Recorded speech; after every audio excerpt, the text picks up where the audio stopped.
Ayyee daawwattoota koo baga nagaan gara awwaluu miidiyaa dhuftan. Chaanaalii kanarratti wantoonni ani gadhiisan akka dafanii isin qaqqabaniif chaanaalii keenya subscribe gochuu hin dagatinaa. Akkasumas share like godhaa. Odeeffannoon anarraa qabadhee dhiyaadhe iccitii dhiiraa kan durbii beekuu qabduudha. Akkuma beekamu yeroo baay'ee dhiiraa fi dubartiin karaa baay'een walitti dhiyaatu. Karaa kanneen keessaa karaan jaalalaa walitti dhufeenya dhiiraa fi dubartiif baay'ee mijaa'aadha jechuudha. Kanaafuu akkuma dhiirri dubartii jaallatu dubartiinis dhiira ni jaallatti. Haa ta'u malee dubartiinis waan dhiira tokko jaallattuuf iccitii mataa isii qabdi. Akkasumas dhiirris dubartii takka jaalala dhugaa jaallachuudhaaf iccitii mataa isaa qabaa jechuudha. Kanarraa ka'uudhaan wanta yeroo dheeraa dura qoratamee beekame tokko anis isin biraan gahuuf dirqame. Dubbii amma dubbannu kun keessattuu jireenya yeroo ammaa kana walitti hidhata. Yeroo ammaa kana jaalalli dhugaa hin jiru yookaan hir'atee jira jedhamee yeroo beekamu keessa jirra jechuudha. Dhiirri tokko durba takka jaalala dhugaa isii jaallachuudhaaf wanti inni jalqaba dubartii irraa barbaadu kan dhiira addunyaa kana irra jiranii marti wal fakkaata. Innis durbummaa qabaachuudha. Kana yeroo jedhu dhiirri addunyaa kana irra jiru marti isaanii yeroo ammaa kanatti kijiba wal fakkaatu. Kijiba jiran dubbiin garuu iccitiidha. Kijibni isaan kijibaa jiranis dhiirri kamiyyuu dubartii takka yoo itti dhufu bareedina isii ilaalee amalaa fi haala isii eega ilaalee booda si jaalladhe jedhaan. Garuu haga ammaatti itti dhiyaatee waan hin arginiif ani si malee jiraachuu hin barbaadu, yoo si dhabe hin du'a, sin jaalladha jedhaan. Booda yoo walitti dhiyaatan jireenya walii qoodamu keessa seenan garuu jalqaba irratti wanti inni isii gaafatu ati durbummaa qabdaa jedhee ishii gaafata. Yoo isiin lakki ani durbummaa hin qabu jettiin homaa rakkoo hin qabu, ani jaalala dhugaa waan si jaalladhuuf durbummaa qabaachuu kee homaa naaf hin fayyadu. Wanni guddaan wal jaallachuudha jedhaan. Garuu wanni inni garaa isaa keessatti yeroo san yaadu akkasii miti.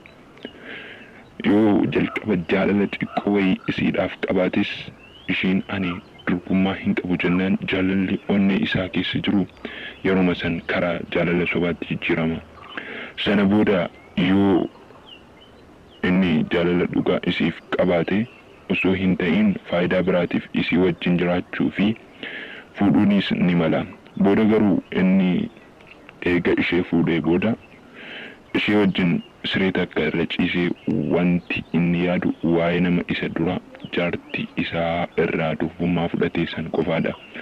Kanaafuu akkuma beekamu yeroo baay'eetti kan mul'ata jiru dafanii wal hiikuu fi yookaan ammoo jireenya manaa keessatti wal qaasu. Akkasuma yeroo tokko osoo isin jirtu nama biraa ala barbaaduu fi rakkoo baay'eetu uumama. Garuu yoo isheen eeti ani durbummaa ni qaba jettiin jireenya isaa keessatti akka yeroo san gammadutti lamuu hin gammadu. Haga durbummaa ishee san argutti rafee hin bulu. Durbummaa ishee arguuf jedhee hirriba dhabaa. Waan ishiif ta'u hin beeku. Osoo du'ellee guyyaa takka durbummaa ishee san argee barbaada. Dhumarratti yoo carraan isaaf godhe durbummaa ishee san argee nama akka isheetti addunyaa kana keessatti jaallatu hin qabu. Jireenyi inni ishee wajjin jiraatus haga humna isaatti jireenya gammachuu akka ta'uuf yeroo hunda ni hawwaafi.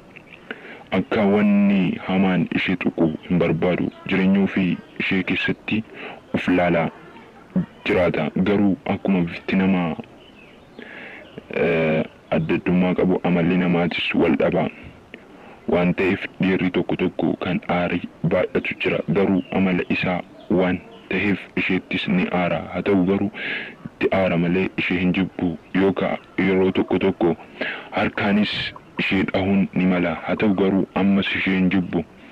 Akkuma abbaan ilma ofii dhahee guddisu san jechuudha. Innis yeroo aare qofa akka tasaa ishee dhaha malee ishee hin jibbus hin miidhus.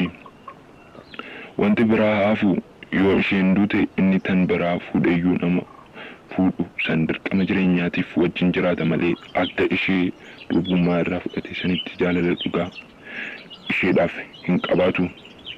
Wanti kun garuu yeroo ammaa kana iccitii ta'ee jira. Dubartoonni durbummaa isaanii bakka hin deebinetti gataa waan jiraniif akka waliigalaatti dhiirri dubartii takka osoo dhugaan hin jaallatiin si jaalladha jedhee akka kijibee jiraatu ta'ee jira. Haa ta'u garuu dhuma irratti akkuma jalqaba ibsame jaalalli inni ishii jaallatu jaalala kijibaa yookaan jaalala faayidaa biraa irratti hundaa'e qofadha. Kanaafuu dubartiin martinuu iccitii dhiiraa kana beekuun baay'ee barbaachisaadha. Keessattuu hawwan ijoollee isaanii tan lafaa ol guddataa jirtuuf iccitii kana barsiisuun dirqama.